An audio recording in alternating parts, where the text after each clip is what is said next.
जिस दिन मैं गया उस दिन भी शायद इंडिया से 150 से 200 बच्चे गए थे और मोस्टली हरियाणा के।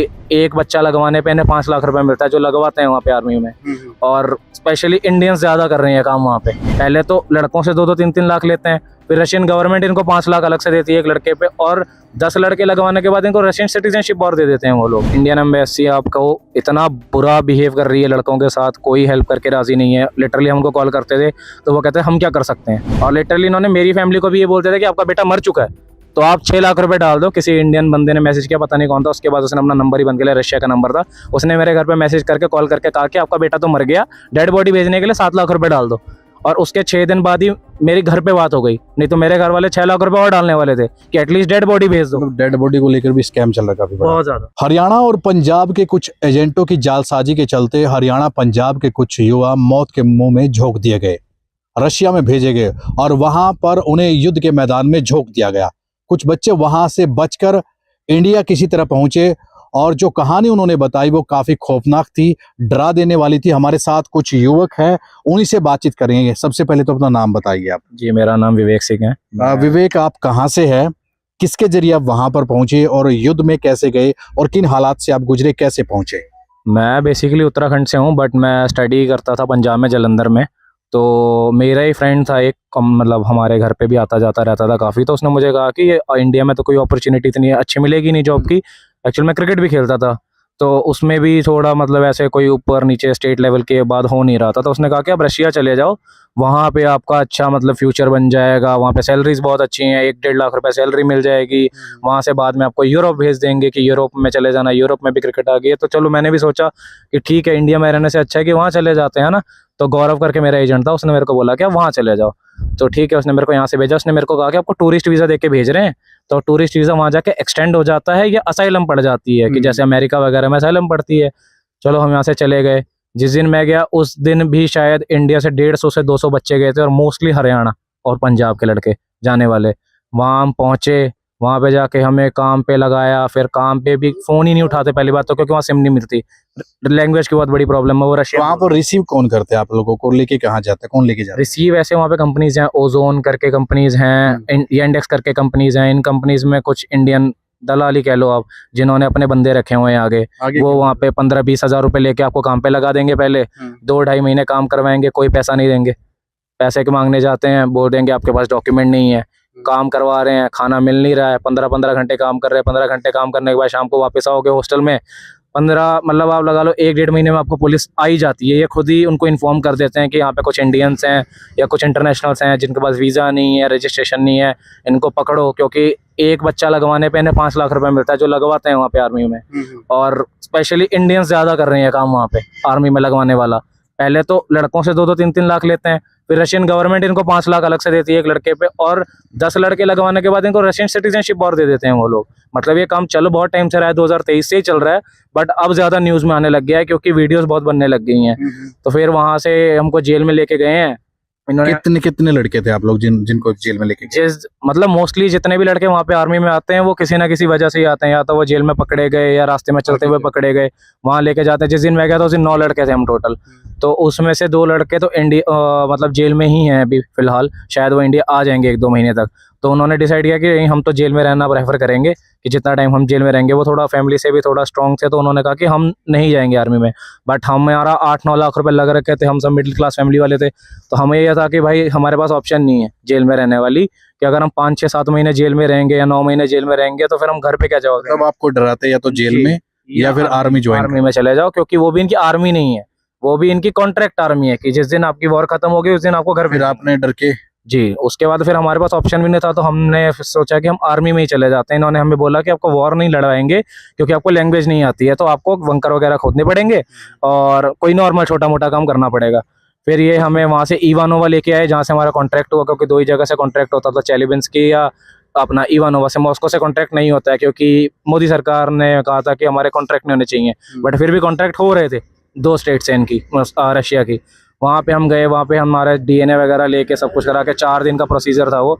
4 दिन के प्रोसीजर के बाद इन्होंने हमें भेज दिया वहाँ पे ट्रेनिंग के लिए मार्कोवका में, जो यूक्रेन में आता है अब। तो मार्कोफ्का में भेज के हमारी ट्रेनिंग हुई। इन्होंने क्या हमें ट्रेनिंग, किस तरह की ट्रेनिंग थी, क्या सिखाया? ट्रेनिंग में फर्स्ट डे आप जाओगे, आपको जाते हैं वहाँ पे ड्रेसेस दे देंगे, जो आपका मोबाइल फ़ोन है, लैपटॉप जो भी साथ में है वो सबको साथ से छीन के रख लेते हैं ये लोग। कुछ नहीं देंगे कि आप कांटेक्ट ही ना कर पाओ कहीं। बैंक कार्ड्स भी कईयों के ले लेते हैं कि आपको मैगजीन में जाके सामान लेना पड़ेगा तो आपको बोलना नहीं आएगा, तो वो बैंक कार्ड भी नहीं मिलते वापस। तो ना मतलब वही ना घर के ना घट के ना पैसा मिलेगा और मरना भी पड़ेगा। ट्रेनिंग में पहले दिन से आपको शूटिंग के लिए भेज देंगे कि आपको 3-4 मैगजीन भरनी है खुद से। आपको मैगजीन ही नहीं भरनी आती होगी, बट वो भी नहीं बताएंगे, थोड़ा बहुत बताएंगे कि हाँ ऐसा कर लो, कुछ कर लो। मतलब उन्हें मतलब नहीं है, उन्हें सिर्फ 5-6 दिन निकलवाने हैं आपके किसी तरीके से वहाँ पे। 5 दिन निकालने के बाद फिर आपको कहाँ लेके जाया गया और कहाँ छोड़ दिया गया? उसके बाद हमें ले जाते हैं चेलेबिंस्की में, कौन सा, कुपियांस्क में, जो रशिया में जहाँ पे वॉर चल रही है। कुपियांस्क में ले जाते हैं या लुगांश में ले जाते हैं। मेनली कुपियांस्क में इंडियंस जा रहे थे ज़्यादा, क्योंकि वहाँ पे जो कमांडर से उन्होंने पहले भी इंडियन के साथ डील करी हुई थी, मतलब कि कैसे काम करवाना है, क्या करना है। वहाँ पे हम गए, वहाँ पर जाकर फिर एक कमांडर जो था, मतलब काफ़ी टाइम से वो वहाँ पे था, उसने मेरे को बड़ी हेल्प करी। मतलब मैं इकलौता इंडियन गया था उस दिन, जिस दिन मेरे को भेजा। आपने वार की लड़ाई? जी, हम वहाँ पे लड़ने के लिए पहुंचे तो उन्होंने हमें कहा कि आपको नदी क्रॉस करके जाना है। वो नदी क्रॉस करने के बाद हमारी कोई जिम्मेदारी नहीं, आप बचते हो मरते हो क्या होगा। तो उस दिन 7 लड़कों को रेडी किया इन्होंने। सातों के साथ इंडियन? सातों के साथ इंडियन थे, और भी थे बट ग्रुप 7 का जा रहा था उस दिन। बट उसमें दिक्कत क्या हुई कि उन लोगों को इंग्लिश बोलनी भी नहीं आ रही थी, तो उसके चक्कर में इन्होंने मेरे को वहां पर रोका कि आज ये 6 लड़कों को जाने दो, आपको हम अगले ग्रुप के साथ भेज देंगे जिसमें इंग्लिश बोलने वाले लड़के भी हों। बट वो 6 लड़के गए, वो आज तक कुछ पता ही नहीं कहाँ गए। फिर इन्होंने मुझे ड्रोन वाला काम दे दिया कि आप ड्रोन से काम करो, कि आप इंग्लिश बोल लेते हो। उन लड़कों के बारे में कुछ पता लगा, क्या हुआ उनका कभी? कुछ पता नहीं है, उनमें से सिर्फ एक लड़का बचा था, वो मेरे साथ ही इंडिया आया था। उसने कुछ क्या बताया, उसने क्या बताया वहाँ पर? लड़ाई हुई, बच्चे लड़ाई हुई, उनके ऊपर लिटरली ड्रोन ने अटैक कर दिया था और आर्टिलरी गिर गई थी। तो आर्टिलरी गिरते 5 तो एक ही बार में मर गए थे, जो उसके साथ वाले लड़के थे वो साथ में मर गए। वो बचते हुए नदी में ही कूद गया, जिस नदी को वो क्रॉस कर रहे थे। अभी वो नदी क्रॉस ही कर रहे थे, नदी में कूदा। वो एक दिन पूरा नदी के अंदर छुपता रहा है, कभी अंदर चला गया, कभी 2 मिनट बाहर निकली, सांस ली, फिर अंदर चले गए। वापस आया तो हमारा कमांडर जो था, जो पहला कमांडर था, उसने देखा उसे कि भाई साहब ये कैसे मतलब जिंदा बच के आ गया। उसको पूछा कि आप जिंदा कैसे बच के आ गए, तो उसने बोला कि मेरे साथ ऐसा ऐसा हुआ, क्योंकि अपनी बंदूक, पासपोर्ट, सब कुछ उसका गुम गया था वहाँ पे। वापस आया, उसको 2 दिन बाद फिर रेडी कर दिया कि आपको फिर जाना पड़ेगा। बट उतने में ही हमारे ऑर्डर्स आ गए कि इंडिया में बात बहुत बढ़ गई है इस मैटर को लेके। तो हमारा कमांडर था वो बहुत अच्छा था। नहीं, आपने ऑब्जेक्शन नहीं उठाया वहाँ पे? बोला नहीं कि हम लोग नहीं जाएंगे, युद्ध नहीं करेंगे? आपके पास ऑप्शन ही नहीं है वहाँ पे। अगर आप ऑब्जेक्शन करोगे वहाँ पे रशिया टॉर्चर भी, वो टॉर्चर सीधा को गोली मार देंगे अगर आप ज्यादा बोलोगे उनके आपके सामने किसी बच्चे ने मना भी किया, उसके साथ कुछ ऐसा हुआ, देखा कोई यार? काफी बच्चे मना करते थे आके, बट इन द एंड जब वो सीधा कह देते थे ट्रांसलेट करके मोबाइल में कि अगर आप नहीं जाओगे तो हम फाइल बना के आपको ऐसी जगह दफनाएंगे, आपको पता भी नहीं लगेगा। तो उसी डर में वो बंदूक उठाते थे, उनको जाना ही पड़ता था। उसके बाद ऑप्शन ही नहीं है ना आपके पास कि आप क्या करोगे।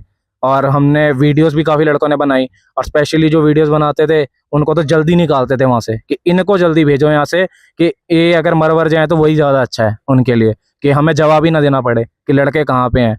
और अभी भी फिलहाल बहुत लड़के हैं वहाँ पे, 42 लड़के इंडिया आ भी गए हैं। कुछ बताया भी कि कुछ अलग ही तरह की चीजें खाने को दी, क्या कुछ से कैसा बर्ताव था, क्या दिया गया? बीफ के कैन आते हैं, उसमें बीफ होता है, तो वो बीफ के, और स्पेशली क्या करते हैं जो इंडियन मुस्लिम होते हैं, इंडियन मुस्लिम को स्पेशली सूअर दे देंगे जाके, क्योंकि वो लोग नहीं खाते हैं, बट फिर भी कहेंगे खाओ। फ्रस्ट्रेट करेंगे आपको जानबूझ के कि आप उनको पैसे दो, कि कुछ पूछो इनको, क्योंकि इनको पैसों का बहुत लालच है, क्योंकि सब क्रिमिनल्स हैं वहाँ पे। आपको क्या दिया गया? हमें बीफ ही दिखलाया गया, फिर हमें खाना पड़ा। पहले 2-3 दिन हमने मना किया, फिर हमने फ्रूटीज सी होती थी इनके पास, हमने वो लेनी शुरू की। जैसे हमने वो लेना शुरू कर दिया तो इन्होंने वहाँ पे भी हमारा जाना मना कर दिया कि आप लोग वहाँ जाओगे ही नहीं, आपको बीफ ही खाना पड़ेगा, खाओगे तो ठीक है, नहीं खाओगे तो भूखे मर जाओ, हमें कोई मतलब नहीं है। काफ़ी लड़के बीमार भी हुए, एक लड़का बीमार होता होता हॉस्पिटल भी गया और उसकी हॉस्पिटल में डेथ हो गई थी। बट तो फिर आप कैसे निकले वहां से, कैसे बचे और कैसे इंडिया आए? से ये जो धरना हुआ था अभी लास्ट टाइम, उसके बाद वहाँ पे वीडियोस आई हैं काफ़ी सारी, हमें लिटरली वीडियोस दिखाई गई कि ये क्या बात कर रहे हैं, क्योंकि उन्हें समझ तो आती नहीं थी, तो ये हमें पूछते थे कि क्या चल रहा है। वो बात मैंने अपने कमांडर से करी। मेरा कमांडर इंग्लिश बहुत अच्छे से बोलता था, तो मेरे को थोड़ा ईजी हो जाता था समझाना उनको। मैंने उनको समझाया कि ये सीन हो रहा है। तो उसका ये था कि वो मतलब एज अ सन ट्रीट करता था मेरे को, मतलब वो बहुत एक इकलौता बंदा था जो अच्छा ट्रीट करता था, मैं जो मेन कमांडर था। तो उसने बोला कि अब आप क्या चाहते हो, कि अब क्या करना चाहते हो, कि आप रशिया की नागरिकता लेकर लड़ोगे आगे हमारे लिए, या आपको घर जाना है। तो ऑब्वियसली मेरा जवाब ये था कि मैं घर ही जाऊँगा। तो इकलौता मैं ही था उस दिन वहाँ पे। तो उन्होंने मुझे कहा कि चलो ठीक है मैं बात करता हूँ, और वो इतना जेन्युइन आदमी था, उसने बात करी। उसने अगले दिन सिर्फ उन्हें ये बहाना दे दिया कि ये हमारे इंडियन हमारे किसी काम के नहीं है, जो क्योंकि हमारे एरिया से सिर्फ लड़के बच के आए हैं, क्योंकि उस कमांडर ने डिसाइड कितने लड़के बच के आए? 42। 42 लड़के इंडिया आ चुके हैं अभी तक, बट कोई भी लड़का सामने नहीं आ रहा क्योंकि उनके पास बहुत इन्फॉर्मेशन है लड़कों के पास, कईयों ने डेड बॉडी। अच्छा, इंडिया और रसिया के जो रिलेशन वो काफ़ी अच्छे है। कोई इंडियन गवर्नमेंट ने कोई मदद की इसके बाद? यहाँ भी धरना हुआ, आप लोगों ने वीडियो जारी की थी। वीडियोस तो हम कंटिन्यूसली भेज रहे हैं। इंडियन एम्बेसी आपको इतना बुरा बिहेव कर रही है लड़कों के साथ, कोई हेल्प करके राजी नहीं है। लिटरली हमको कॉल करते थे तो वो कहते हैं हम क्या कर सकते हैं, कि हमने थोड़ी ठेका ले रखा है इस चीज़ का। और जब हमने कहा कि आप हमारी किसी इंडिया के किसी मिनिस्टर से बात करो, जो विदेश मंत्रालय में हमारी बात करो, विदेश मंत्री से बात करो, कहते हैं हमारे पास इतना फ्री टाइम थोड़ी है कि हम आप जैसे लोगों के लिए, मतलब आप जैसे लोगों के लिए, मतलब वो कह रहे हैं हमें हिंदी बोलनी नहीं आती पहले तो, एक तो बात इनसे इंग्लिश में करो, ये कहते हैं हमें हिंदी में बात ही करना नहीं आता है। अच्छा, एक सवाल का और जवाब, कितने बच्चे जा चुके होंगे वहां पर और कितनों की लगता है कितने बचे होंगे और कितने वापस आए होंगे? अप्रोक्सीमेटली 200-250 प्लस बच्चे वहाँ पे आए थे, अभी भी कंटिन्यू जा रहे हैं। जहाँ तक मैंने सुना था कि जब मैं आया था उस दिन भी 6-7 लड़कों का कॉन्ट्रैक्ट हुआ था, वो जा रहे थे वहाँ से। चैलिबिन्स्की में कॉन्ट्रैक्ट चल रहा था उनका। काफी मतलब ऑलमोस्ट आप कह लो लड़के मर चुके हैं, कुछ मिसिंग में डाल रखे हैं, बट वहाँ का मिसिंग का मतलब है वो मर चुका है। बट ये मिसिंग का नाम डाल देते हैं कि क्लेम भी ना देना पड़े, जो 1.5 करोड़ का क्लेम है मरने के बाद वो भी ना देना पड़े, उसके लिए मिसिंग में डाल देते हैं। परिवार को इन्फॉर्मेशन नहीं देते जिसके बच्चे हैं वहाँ पे डेथ हो गई है, कोई डेड बॉडी भेजने का प्रोसीजर ऐसा कुछ? डेड बॉडी का प्रोसीजर है, उसमें भी इंडियन दलाल बन गए हैं। वो 10-10 लाख रुपए लेके इंडियन डेड बॉडीज इंडिया भेज रहे हैं, और डेड बॉडीज भी अपनी नहीं आ रही हैं। डेड बॉडीज के लिए क्या करते हैं, इंडिया में मैसेज आएगा मेल पे आपको कि आप डीएनए करवा के भेजो, वो डीएनए की रिपोर्ट वहाँ लेते हैं, उससे रिलेटेड कोई भी बॉडी मैच कर देंगे कि ये बॉडी का डीएनए से मैच हो रहा है वो, क्योंकि उसका कंकाल ही बचा होता है ना, शक्ल नहीं बचेगी। बिल्कुल, ये काफी बड़ा खुलासा किया इन्होंने कि जो दलाल है वो काफी 10-10 लाख रुपए लेके यहाँ पर भी घूसखोरी कर रहे हैं, जो गलत डेड बॉडी भेज रहे हैं। तो ये पूरे वाकया बताइए क्या? तो इन्होंने क्या कर रखा है कि डेड बॉडी के साथ डीएनए मैच किया, वहाँ पे देख लिया उसका कोई भी थोड़ी बहुत चीज़ मैच कर सकते हैं, घड़ी पहना दी या कोई इनसे इन्फॉर्मेशन लेते हैं। पहले इनकी फैमिलीज को मैसेज आते हैं कि क्या उसके पास था, ऐसा वैसा, इन्हीं से इन्फॉर्मेशन लेते हैं, वो चीज़ उसके आसपास उसके आसपास रख दी जाती है, चालाकी कर रहे हैं। और हमारी इंडियन फैमिलीज को जानकारी देनी पड़ती है क्योंकि हमारे पास ऑप्शन भी नहीं है कोई। और लिटरली इन्होंने मेरी फैमिली को भी ये बोलते थे कि आपका बेटा मर चुका है तो आप 6 लाख रुपए डाल दो। किसी इंडियन बंदे ने मैसेज किया, पता नहीं कौन था, उसके बाद उसने अपना नंबर ही बंद कर लिया, रशिया का नंबर था, उसने मेरे घर पे मैसेज करके कॉल करके कहा कि आपका बेटा तो मर गया, डेड बॉडी भेजने के लिए 7 लाख रुपए डाल दो। और उसके 6 दिन बाद ही मेरी घर पे बात हो गई, नहीं तो मेरे घर वाले 6 लाख रुपए और डालने वाले थे कि एटलीस्ट डेड बॉडी भेज दो। डेड बॉडी को लेकर भी स्कैम चल रहा है काफी बड़ा। बहुत ज्यादा। कुछ और परिवार है आप में से, किन के परिवार में से गए? सभी है। अच्छा, आपके परिवार से कौन गया? एक बार इधर आइए, नाम बताइए आप। मेरा नाम श्री भगवान है जी, मैं रोहतक के गांव जेठपुर का रहने वाला हूँ। अच्छा, कौन गया आपकी फैमिली? मेरा भांजा जी, संदीप नाम है जी उसका। ये 23 सितंबर 2024 को कोई गया था। बातचीत हो रही है उससे? नहीं जी, उनसे कोई बातचीत नहीं हो रही है। 1 अक्टूबर से उनसे कांटेक्ट टूटा हुआ हमारा। सरकार की तरफ से कोई मदद? है सरकार की तरफ से तो हमको कोई मदद नहीं मिली जी आज तक। हम तो बहुत जगह घूम लिए लेकिन कोई आश्वासन नहीं देके टाल देते हैं कि आपके जो एजेंट था उससे बात हो रही है कि बच्चे के हालात कैसे हैं? देखो जी, जो एजेंट यहाँ से जिसने भेजा था वो दादरी का रहने वाला था, दादरी का रहने वाला था वो। तो उन्हें तो भाई वो वहाँ भेजा, जब रेस्टोरेंट में काम के लिए भेज दिया था उसने, तो वहाँ पर प्रॉपर तरीके से काम कर रहा था। उसके बाद उसको वहाँ से एक अम्बाड़ा का एजेंट टकरा, नाम आकाश था उसका। उसने उसको बताया कि भाई मैं आपको एक रशियन आर्मी में भर्ती करवा देता हूँ, अच्छी खासी नौकरी है भाई, और भाई 10 लाख रुपए आपको उसके मिलेंगे एग्रीमेंट के, और 2.5 लाख रुपए पर तनख्वाह मिलेगी पर मंथ की। तो ये बताया था उसने। अच्छा विवेक, आखिरी सवाल आपसे हम फिर से पूछने जा रहे हैं कि कितने बच्चे पहुंचे थे वहां पर और क्या लगता है कितने की डेथ हो चुकी होगी, कितने वापस आए, कुल कोई अंदाजा है अबाउट लगभग? अप्रोक्सीमेटली जब क्योंकि मैं लिस्ट तैयार करता था रोज लड़कों के नाम लिख के कि ये हमारे इंडियन लड़के हैं, क्या इनके बारे में कोई मतलब हमें सूचना दे दो कि मैं उनके घर पे एटलीस्ट बता सकूं। तो एक दिन तो ऐसा हुआ, लिटरली 9 बच्चों की लिस्ट आई सुबह सुबह कि 9 लड़के हैं, ये जिंदा हैं। उन्होंने अटेंडेंस लगाई, क्योंकि अटेंडेंस जब तक लग रही है तो मतलब वो आदमी जिंदा है, वो जिंदा है।